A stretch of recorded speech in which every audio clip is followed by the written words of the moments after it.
అది మా ఏరియాలో జరగడం, ఎంతమంది పెద్దలు, ఆయనకున్న సర్కిల్ టీం అంతా నాకు తెలుసు.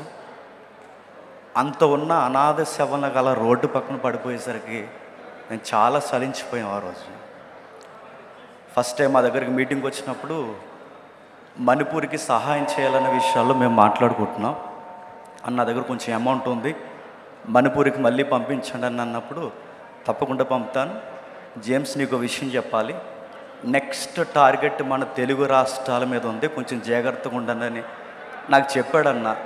ఆ మాట చెప్పిన తర్వాత అది ఆయనకే జరగడం, ఈ రోజుకి నేను తట్టుకోలేకపోతున్నాను ఆ మాటని.